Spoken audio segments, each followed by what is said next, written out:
글로벌 채권 시장이 요동치고 있습니다. 미국, 유럽, 일본 초장기물 국채 수익률이 동시에 치솟고 있습니다. 국채 수익률이 오르면 단순히 투자자들만 영향을 받는 게 아닙니다. 환율, 금리, 물가, 심지어 우리의 생활비까지 흔들릴 수 있습니다. 최근 프랑스 정치 불안으로 유럽 환율이 급격히 약세를 보이고 국채 수익률은 연일 최고치를 기록하고 있습니다. 숫자 하나가 아니라 세계 경제의 균형이 흔들리는 신호입니다. 미국의 초장기물 국채 금리가 오르면 달러 강세가 이어지고 신흥국 통화는 약세 압력을 받습니다. 유럽의 국채 금리 상승은 정치 불안과 맞물려 투자자들의 불신을 키우고 있습니다. 일본은 초저금리 기조를 유지했지만 국채 수익률 상승이 엔화 약세를 심화시키고 있습니다. 이 세 가지 흐름이 동시에 움직이면서 글로벌 자금의 흐름 자체가 재편되고 있습니다. 투자자라면 지금부터 준비해야 합니다. 먼저 달러 강세 국면에서 원화 약세 가능성을 염두에 두고 환율 변동성에 대비하세요. 다음으로 장기물 금리 상승은 채권형 자산의 가격 하락을 의미하므로 포트폴리오 내 장기채 비중을 점검해야 합니다. 마지막으로 글로벌 정치 불안이 커질수록 안전자산 선호가 강해지니 금, 달러, 예금 같은 대체 자산의 역할을 재검토할 필요가 있습니다. 한국은행이 기준금리를 계속 내렸습니다. 그런데 이제는 더 이상 인하 여력이 없다는 신호를 보내고 있습니다. 작년 10월부터 시작된 금리 인하 사이클, 벌써 4차례나 단행됐습니다. 금리는 3.5%에서 2.5%까지 내려왔습니다. 대출자 입장에서는 숨통이 트였지만 동시에 이제 더 낮아질 수 있을까? 라는 불안이 커지고 있습니다.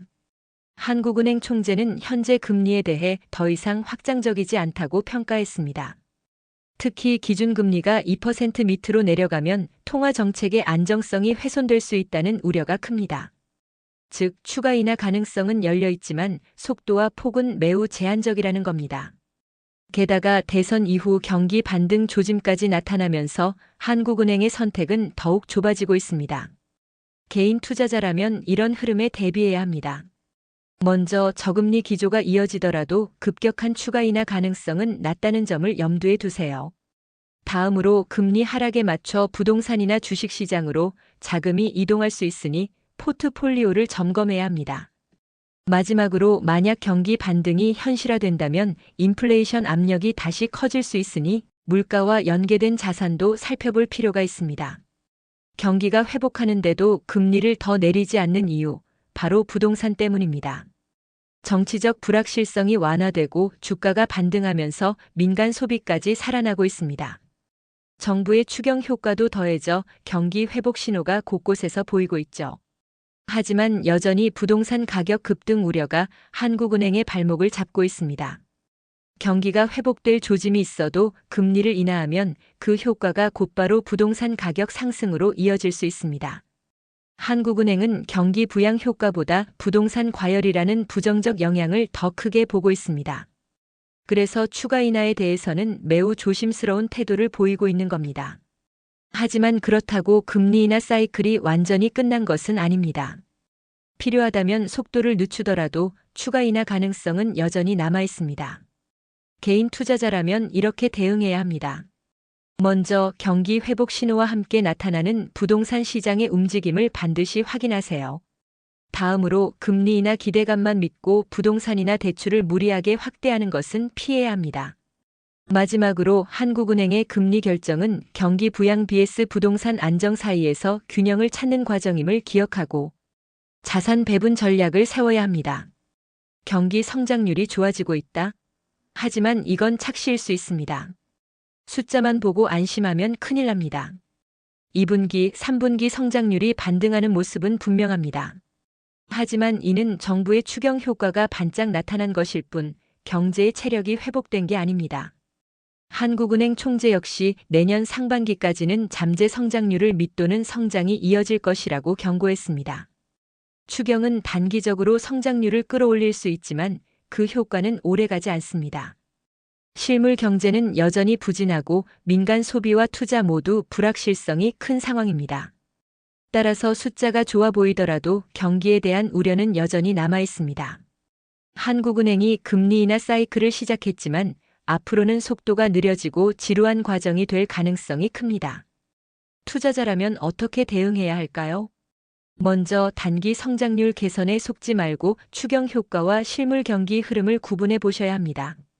다음으로 금리 인하가 이어지더라도 속도가 느려질 수 있으니 단기 투기보다는 장기 전략을 준비하는 게 안전합니다. 마지막으로 경기 둔화 국면에서는 현금 흐름이 안정적인 자산 비중을 늘리고 변동성이 큰 투자 비중을 줄이는 게 유리합니다. 트럼프가 연준을 흔들고 있습니다. 이대로라면 스태그플레이션 현실이 될 수 있습니다. 최근 원화와 달러 모두 박스권에 갇혀 답답한 흐름을 보이고 있습니다. 단기 금리는 급락했지만 장기 금리는 버티고 있죠.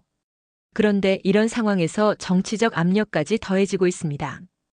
연준 위원 해임 논란, 대통령의 발언 신뢰가 무너지면 시장은 더 불안해질 수밖에 없습니다. 단기 금리가 내려가면 경기 둔화를 반영하는 신호입니다. 반면 장기 금리가 버틴다는 건 물가 압력이 여전히 높다는 의미입니다. 이 두 가지가 동시에 나타날 때 가장 우려되는 시나리오가 바로 스태그플레이션입니다. 게다가 정치 지도자가 중앙은행을 흔들면 시장 신뢰가 약화되고 금리 정책의 효과는 줄어들 수밖에 없습니다. 투자자라면 지금부터 대비해야 합니다. 먼저 단기 금리 하락이 경기 침체 신호일 수 있다는 점을 인식하세요. 다음으로 장기 금리가 높은 수준을 유지한다면 인플레이션 리스크가 여전히 크다는 뜻입니다. 마지막으로 정치적 불확실성이 금융시장에 미치는 충격을 감안해 달러, 금, 현금 비중을 점검하는 게 필요합니다. 정부가 중앙은행에 개입하면 무슨 일이 벌어질까요? 역사적으로 답은 이미 나와 있습니다. 바로 스태그플레이션입니다. 지금도 정치권에서 연준을 흔들고 있다는 우려가 커지고 있습니다. 사실 이런 장면은 낯설지 않습니다. 1950년대부터 1970년대 후반까지 미국 역시 정부의 입김 속에서 금리를 결정했던 시기가 있었습니다. 그리고 그 결과는 뼈아픈 교훈으로 남았습니다. 당시 정부는 물가 안정보다 경기를 살리는데 더 관심을 뒀습니다. 그래서 중앙은행이 기준금리를 억지로 낮추게 되면 단기 금리는 떨어졌지만 물가 압력은 그대로 남았습니다. 경기는 살아나지 않고 물가만 치솟으면서 경기 둔화, 물가 상승이라는 최악의 조합, 스태그플레이션이 이어졌습니다. 이 상황은 폴 볼커 의장이 취임해 독립적인 통화 정책을 펼치기 전까지 계속됐습니다. 투자자라면 지금 상황에서 이런 점을 기억해야 합니다. 먼저 정부가 중앙은행의 독립성을 흔드는 순간 시장은 불안해집니다. 다음으로 금리 인하 압박이 계속된다면 단기적으로는 자산 가격이 오를 수 있지만 결국 물가 불안으로 이어질 수 있습니다. 마지막으로 스태그플레이션 위험을 염두에 두고 주식, 채권, 실물 자산의 균형을 다시 점검해야 합니다. 단기 금리는 내리는데 장기 금리는 오릅니다. 이 흐름이 반복되면 스태그플레이션이 현실이 될 수 있습니다. 최근 미국 채권 시장에서 단기 금리는 기준금리 인하 기대감에 따라 빠르게 하락하고 있습니다. 하지만 물가가 여전히 높다 보니 시장은 결국 연준이 다시 금리를 올릴 수밖에 없다는 전망을 하고 있습니다. 그래서 장기물 금리는 되레 상승하고 있죠. 겉으로는 금리 인하 사이클처럼 보이지만 실제로는 불안이 더 커지는 모순적인 상황입니다. 단기 금리는 중앙은행의 기준금리 방향에 가장 민감하게 반응합니다.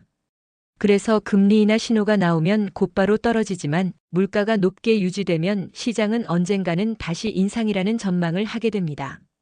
이때 장기 금리는 오히려 상승하는데 바로 이 현상이 경기 침체와 물가 상승이 동시에 이어질 수 있다는 경고 신호입니다.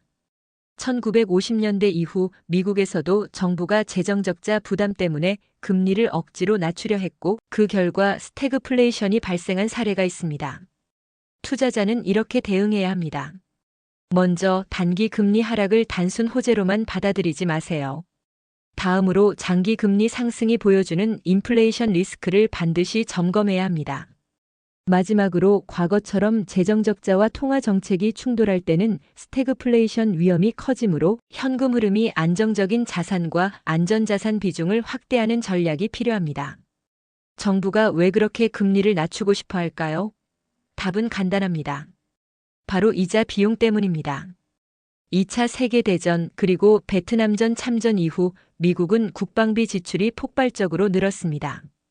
재정 지출이 장기간 이어지자 이자 비용은 눈덩이처럼 불어났습니다. 지금도 상황은 크게 다르지 않습니다. 팬데믹 이후 불어난 국가 부채, 거기에 감세까지 통과되면서 세수는 줄어드는데 이자 비용은 더 늘어나는 구조입니다.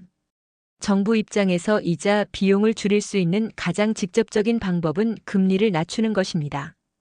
역사적으로도 미국 정부는 부채 부담이 커질 때마다 중앙은행에 금리 인하 압력을 넣었습니다. 지금 트럼프 전 대통령이 추진하는 감세 정책 역시 세입을 줄여 재정 적자를 키우고 있습니다. 그 결과 이자 비용을 줄이기 위한 금리 인하 압력은 더 강해질 수밖에 없습니다. 투자자라면 이런 구조적 흐름을 이해하고 대비해야 합니다. 먼저 재정 적자가 커질수록 중앙은행의 독립성이 흔들릴 가능성이 있다는 점을 기억하세요. 다음으로 인위적인 금리 인하는 단기적으로 자산 가격을 올릴 수 있지만 장기적으로는 인플레이션 리스크를 키웁니다. 마지막으로 부채와 금리 정책이 충돌할 때는 금, 달러, 원자재 같은 인플레이션 방어 자산을 포트폴리오에 포함하는 게 유리합니다. 금리는 낮아지는데 물가는 오릅니다. 여기에 트럼프의 관세 정책까지 더해지면 최악의 시나리오가 시작됩니다. 바로 스태그플레이션입니다. 단기 금리는 하락하면서 경기가 살아나는 듯 보입니다. 하지만 장기 금리는 오히려 상승하고 있습니다. 이자 비용 부담이 커지고 연준의 독립성까지 흔들리고 있기 때문입니다. 게다가 관세 정책은 물가를 직접적으로 끌어올리는 요인으로 작용하고 있습니다. 경기가 살아나는 듯 보이지만 물가가 더 높아지면 결국 국민의 부담은 커질 수밖에 없습니다. 연준의 목표는 최대 고용과 물가 안정입니다. 그런데 물가는 여전히 목표치 2%를 상회하고 있고 관세는 추가적인 물가 상승 요인입니다. 단기적으로 금리를 내리면 경기는 반짝 좋아질 수 있습니다. 하지만 관세로 인해 생산자 물가 PPI가 오르고 결국 시간이 지나 소비자 물가로 전가됩니다. 이번 7월 PPI는 전월 대비 0.9% 상승하며 예상치 0.2%를 크게 웃돌았습니다. 이는 관세가 본격적으로 물가에 반영되기 시작했다는 신호입니다. 투자자라면 지금부터 이런 점을 점검해야 합니다. 첫째, 단기 금리 하락을 무조건 호재로 받아들이지 말고 장기 금리 움직임을 함께 보셔야 합니다. 둘째, 관세 정책이 기업 비용에 반영되는 시차를 고려해 물가 지표 흐름을 꾸준히 확인해야 합니다.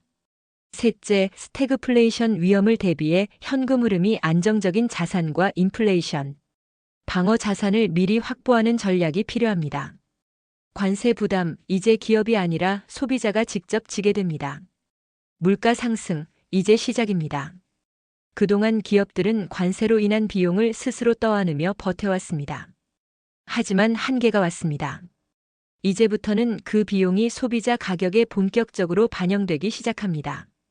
금융시장은 관세 충격의 정점은 지났다고 보지만 경제와 물가에는 이제 막 충격이 퍼지고 있는 단계입니다. 관세는 기업의 비용을 올리고 결국엔 소비자 물가를 끌어올립니다. 생산자 물가는 이미 오름세를 보이고 있고 시차를 두고 소비자 물가에도 반영될 수밖에 없습니다. 여기에 잭슨홀 미팅 이후 시장은 9월 금리 인하를 거의 기정사실로 받아들이고 있습니다. 즉, 단기적으로는 금리 인하로 경기가 살아나는 듯 보일 수 있지만 관세발 물가 압력이 뒤늦게 반영되면 인플레이션 위험이 더 커질 수 있습니다. 투자자라면 이렇게 대응해야 합니다. 첫째, 기업이 관세 부담을 소비자에게 전가하는 시점부터 물가 지표를 예의주시해야 합니다. 둘째, 9월 금리 인하 가능성이 높아진 만큼 단기적 유동성 장세는 활용하되 인플레이션 재확산 리스크를 경계해야 합니다. 셋째, 장기적으로는 금과 달러, 원자재 같은 물가 방어 자산을 포트폴리오에 포함하는 전략이 필요합니다. 연준의 시각이 바뀌었습니다. 관세가 물가에 미치는 영향, 이제는 일시적이라는 판단입니다. 잭슨홀 심포지엄에서 파월 의장은 과거와 다른 메시지를 던졌습니다. 불과 몇 달 전까지만 해도 관세가 물가를 끌어올릴 수 있다는 불확실성을 강조했지만 이제는 그 영향을 일시적이라고 선을 그었습니다. 하지만 정말로 일시적일까요? 투자자 입장에서는 여전히 불안할 수밖에 없습니다. 연준은 이번 심포지엄에서 관세의 물가 영향은 단기적일 뿐 장기적으로는 제한적이라고 판단했습니다. 그렇다면 정책 방향은 어떻게 될까요? 이제 초점은 물가가 아니라 고용시장으로 옮겨갑니다. 만약 고용지표가 악화된다면 9월 금리 인하는 거의 확정적일 수 있습니다. 하지만 고용이 예상보다 견조하다면 인하 속도는 늦어질 수 있습니다.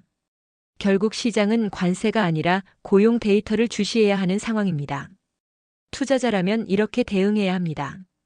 첫째, 단기적으로 관세 뉴스에 휘둘리기보다 고용지표 발표를 최우선으로 확인하세요.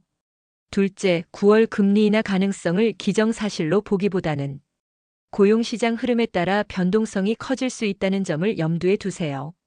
셋째, 불확실성이 커질수록 달러, 금, 안전자산 비중을 조정해 리스크를 관리하는 게 필요합니다. 물가 상승, 이번엔 일회성일까요? 핵심은 고용시장이 약하다는 겁니다. 많은 분들이 관세 때문에 물가가 더 오르는 것 아니냐고 걱정합니다.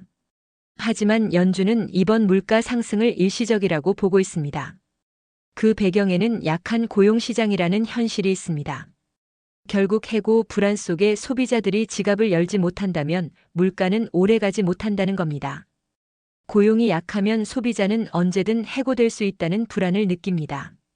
그렇다면 소비를 늘리기보다는 줄이는 쪽으로 움직일 수밖에 없습니다. 소비가 줄어들면 경제 전체의 수요가 위축됩니다.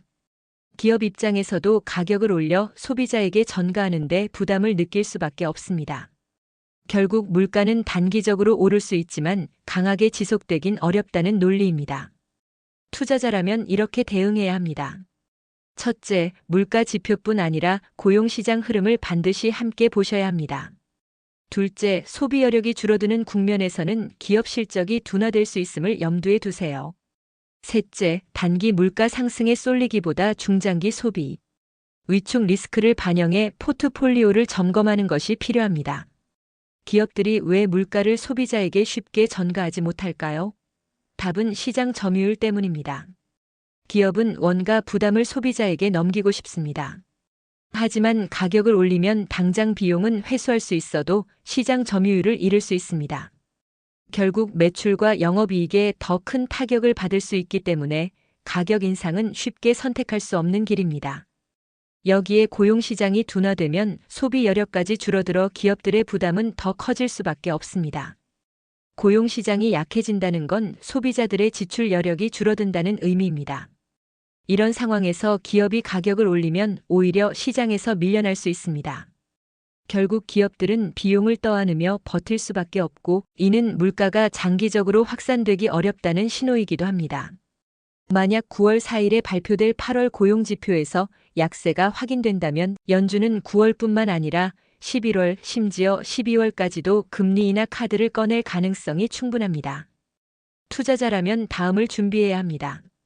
첫째, 기업의 가격 전가 능력보다 고용과 소비의 흐름을 먼저 보셔야 합니다. 둘째, 8월 고용지표 발표를 반드시 체크하고 그 결과에 따라 9월 FOMC 전망을 다시 점검해야 합니다. 셋째, 금리 인하 가능성이 커진다면 단기적 유동성 장세를 활용하되 경기 둔화 리스크를 감안해 방어적 자산도 확보하는 것이 안전합니다. 미국 고용시장, 이제는 둔화가 뚜렷합니다. 금리 경로가 달라질 수밖에 없습니다. 이미 지난 7월 고용지표에서 둔화 신호가 드러났습니다. 그런데 단순히 이번 달만의 문제가 아닙니다. 이전 수치를 세부적으로 들여다보면 곳곳에서 좋지 않은 조짐들이 쌓여왔고 결국 이게 헤드라인 지표에 본격적으로 반영되기 시작한 겁니다. 미국 고용시장은 방향성이 뚜렷하게 둔화되고 있습니다. 단기적 반등은 있을 수 있지만 큰 흐름에서 고용 약화는 피할 수 없습니다. 이 말은 곧 연준이 금리 인하 압력을 강하게 받을 수 있다는 뜻입니다. 반면 한국은 경기 부동산 부담 때문에 금리 경로가 더 지루하고 제한적으로 갈 가능성이 큽니다. 즉, 미국은 빠른 변화를 보이지만 한국은 완만하게 움직일 수밖에 없는 구조입니다. 투자자라면 이렇게 대응해야 합니다. 첫째, 미국 고용지표 발표를 가장 중요한 이벤트로 체크하세요. 둘째, 미국 금리 인하 가능성을 전제로 달러, 미국채, 글로벌 자산 가격의 흐름을 주시해야 합니다. 셋째, 한국은 금리 조정 속도가 느리다는 점을 감안해 원화 자산과 해외 자산 간의 균형을 다시 맞춰야 합니다. 한국은 중립금리, 미국은 긴축금리. 똑같이 금리를 내렸는데 왜 결과는 이렇게 다를까요? 현재 한국 기준금리는 2.5%입니다. 한국은행은 이를 긴축적이지 않다고 평가하고 있습니다. 반면 미국은 4.5%인데 연준 내부에서는 여전히 긴축적이라고 보고 있습니다. 같은 1%포인트 인하를 했더라도 한국과 미국이 처한 상황은 전혀 다릅니다. 결국 이 차이가 향후 통화 정책 여력을 가르는 핵심이 됩니다. 중립금리란 물가를 자극하지 않으면서 경제 성장을 유지할 수 있는 금리를 뜻합니다. 한국의 경우 중립금리 하단은 약 2.25%로 추정됩니다. 지금 금리를 한 번 더 내리면 그 하단에 닿게 됩니다. 반면 미국은 여전히 긴축적이라고 평가되는 4.5% 수준입니다. 따라서 미국은 인하 여력이 상대적으로 더 크고 한국은 이미 제약이 있는 셈입니다. 문제는 이런 차이가 환율에 직접적으로 영향을 준다는 겁니다. 한국은 금리보다 환율에 훨씬 민감하고 실제로 미국 주식 해외 펀드 투자에도 환율이 직격탄을 줍니다. 투자자라면 지금부터 이렇게 대응해야 합니다. 첫째, 한국 금리 인하 가능성을 기대하기보다 환율 흐름을 우선적으로 확인해야 합니다. 둘째, 미국과 한국 금리 차이가 확대될수록 원화 약세가 불가피하다는 점을 염두에 두세요. 셋째, 달러 자산을 보유하고 있다면 환율 변동성을 기회로 활용할 수 있고 원화 자산 중심이라면 환위험 관리 전략을 반드시 준비해야 합니다. 장기 금리가 높아지면 달러는 강세가 될까요? 하지만 시장은 달러 약세를 더 유력하게 보고 있습니다. 많은 분들이 금리가 올라가면 달러가 강세가 되지 않겠느냐고 묻습니다. 하지만 최근 달러 흐름은 예상과 달리 약세 쪽에 무게가 실리고 있습니다. 그렇다면 왜 이런 모순적인 현상이 벌어지고 있을까요? 달러의 흐름은 단순히 미국 금리만으로 결정되지 않습니다. 달러 가치는 다른 나라의 통화 정책과 상대적인 비교에서 움직입니다. 연준이 금리를 인하하면 달러는 약세 압력을 받습니다. 그런데 유럽 중앙은행 ECB 역시 이미 큰 폭의 금리 인하를 단행했습니다. 즉, 상대적인 금리 차이가 달러의 가장 중요한 요인입니다. 지금 상황은 달러만 내리는 게 아니라 다른 나라들도 내리고 있다는 겁니다. 따라서 달러 강세보다는 약세 흐름이 기조로 이어질 가능성이 높습니다. 투자자라면 이렇게 보셔야 합니다. 첫째, 미국 금리만 보지 말고 유럽, 일본 등 주요국의 금리 정책을 함께 비교하세요. 둘째, 달러 강세 약세 전망이 환율과 글로벌 투자 자산에 미치는 영향을 미리 계산해야 합니다. 셋째, 달러 약세 기조가 이어진다고 판단된다면 해외 주식 원자재 신흥국 자산 비중을 전략적으로 조정할 필요가 있습니다. 유럽은 금리 인하 사이클의 끝, 미국은 아직 여력이 있습니다. 그런데 달러 약세가 와도 원화 강세는 제한적일 수 있습니다. 지난 6월 유럽 중앙은행 라가르드 총재는 우리는 이미 인하 사이클의 끝에 와 있다고 말했습니다. 앞으로 해봐야 한두 차례 정도 인하가 남았다는 의미입니다. 반면 연준은 여전히 여러 차례 인하할 여력이 남아 있습니다. 그렇다면 달러는 약세 압력을 받을 수 있지만 원화가 자동으로 강세를 보일 거라 믿는 건 착각일 수 있습니다. 유럽은 인하 여력이 거의 끝났습니다. 하지만 미국은 아직 더 많은 인하 가능성이 남아 있습니다. 상대적으로 달러는 약세가 될 수 있지만 원화는 사정이 다릅니다. 한국 경제의 구조적 불안, 대외 변수, 그리고 외환시장 특성 때문에 원화는 강세 전환이 쉽지 않습니다. 실제로 올해 원달러 환율의 하단은 약 1350원 수준으로 현재 1390원 부근에서 내려가더라도 40원 정도가 한계라는 분석이 나옵니다. 투자자라면 환율에 대해 이렇게 준비해야 합니다. 첫째, 달러 약세 전망을 그대로 원화 강세로 연결하지 마세요. 둘째, 원달러 환율의 변동폭이 제한적이라는 점을 염두에 두고 투자 전략을 세워야 합니다. 셋째, 원화 자산 비중을 늘리기보다는 글로벌 분산 투자를 유지하는 것이 안전합니다. 달러는 약세인데 왜 원화는 강해지지 않을까요? 답은 해외 투자에 있습니다. 많은 분들이 달러가 약세라면 원화가 강세가 되어야 하지 않나? 라고 생각합니다. 그런데 실제 환율은 그렇게 움직이지 않았습니다. 이유는 단순합니다. 한국에서 달러를 사는 수요가 여전히 막강하기 때문입니다.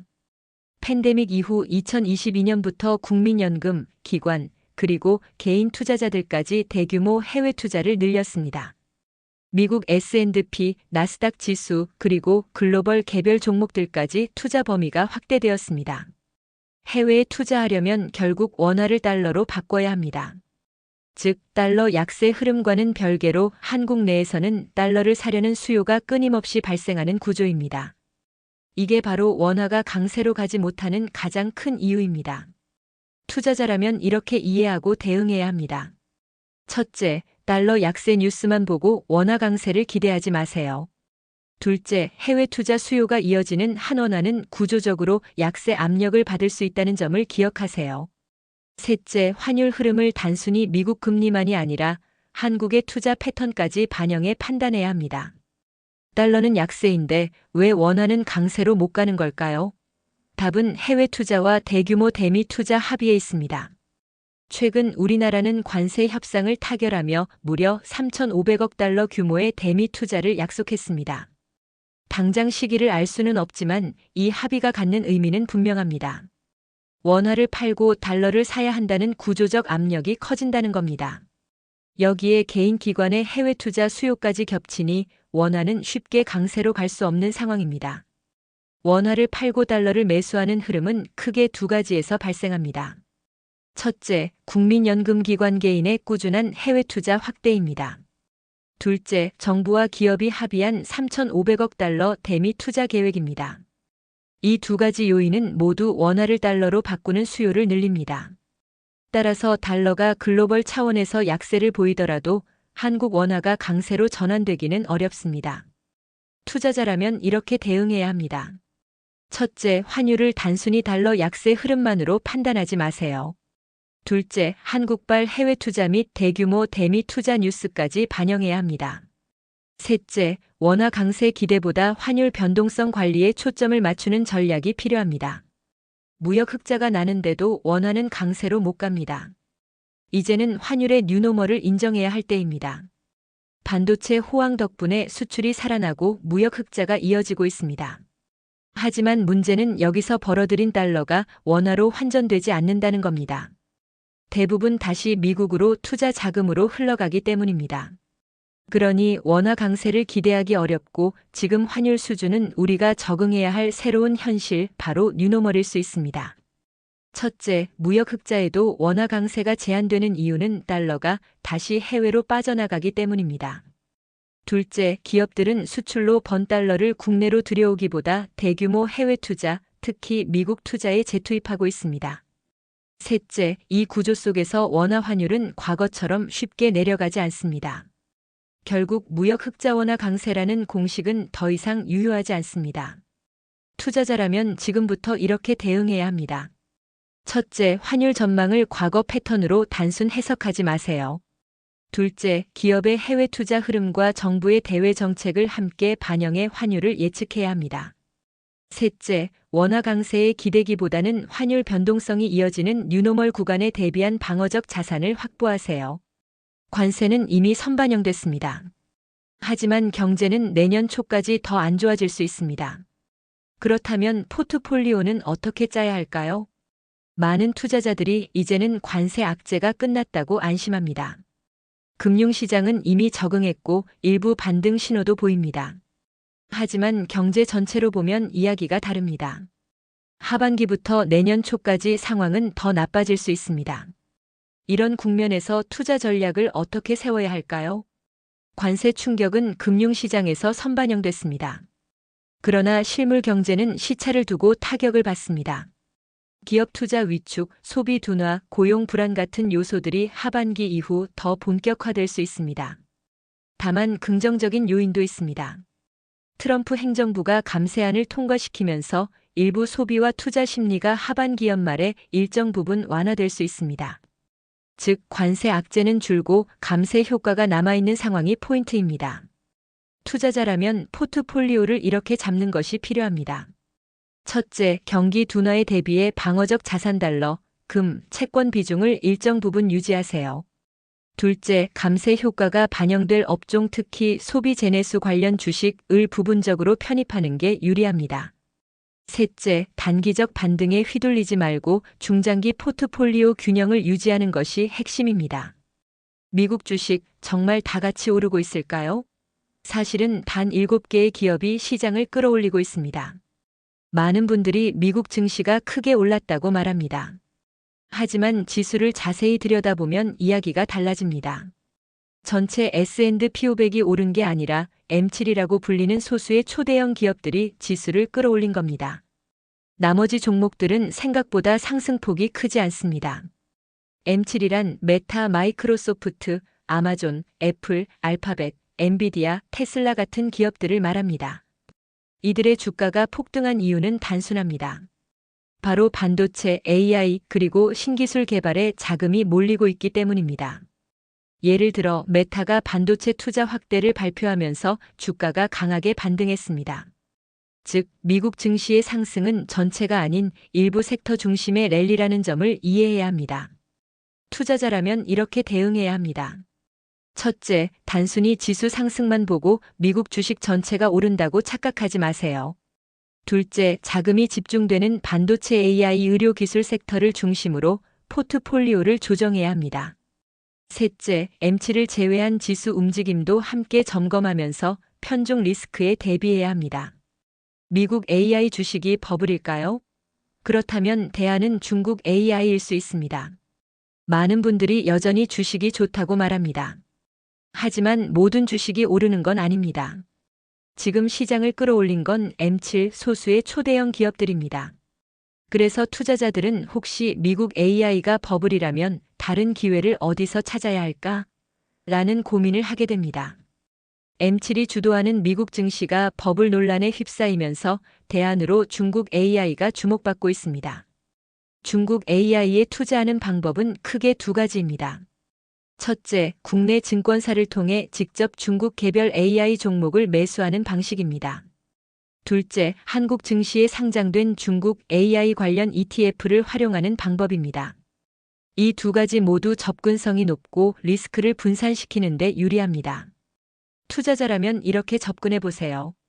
첫째, 미국 M7과 중국 AI를 동시에 비교하며 자금 편중을 피하세요. 둘째, 중국 개별 종목은 변동성이 크기 때문에 소액 분산 투자로 시작하는 게 안전합니다. 셋째, 안정적인 진입을 원한다면 ETF를 활용해 광범위하게 중국 AI 기업에 투자하는 방식을 고려하세요. AI 투자, 미국과 중국 중 어디에 비중을 더 둬야 할까요? 답은 여전히 미국입니다. 중국의 딥시크 발표 이후 중국도 AI 기술에서 상당히 앞서가고 있다는 평가가 많아졌습니다. 그래서 많은 투자자들이 이제는 미국과 중국 중 어디에 투자 비중을 둬야 하나? 라는 고민을 하게 됩니다. 중국의 기술력이 부각되면서 미국이 압도적인 우위를 갖고 있지는 않다는 점이 드러났습니다. 하지만 여전히 미국은 몇 가지 강력한 장점을 갖고 있습니다. 첫째, 글로벌 자본은 여전히 미국 AI와 반도체 기업으로 집중되고 있습니다. 둘째, 엔비디아를 비롯한 핵심 기업들은 반도체 AI 생태계를 장악하고 있으며 중국에 대한 기술 통제도 지속되고 있습니다. 셋째, 미중 무역 협상에서 일부 규제가 풀린다고 해도 구조적으로 미국이 우세한 위치를 유지하고 있습니다. 투자자라면 이렇게 포트폴리오를 조정할 필요가 있습니다. 첫째, 투자 비중은 미국 쪽에 좀 더 무게를 두세요. 둘째, 중국 AI는 기술 잠재력은 크지만 규제와 통제라는 리스크가 분명하다는 점을 감안해야 합니다. 셋째, 중국 관련 투자는 개별 종목보다 ETF 같은 간접 투자를 통해 제한적으로 접근하는 게 안전합니다. 실제로 엔비디아의 반도체 공급망 통제만 보더라도 미국의 AI 우세가 얼마나 견고한지 알 수 있습니다. 중국은 딥시크로 기술적 존재감을 보여줬지만 미국의 자본 생태계 통제력이라는 삼박자를 따라잡기엔 여전히 한계가 뚜렷합니다. 중국의 부상을 과대평가하면 안 됩니다. AI 투자의 중심은 여전히 미국입니다.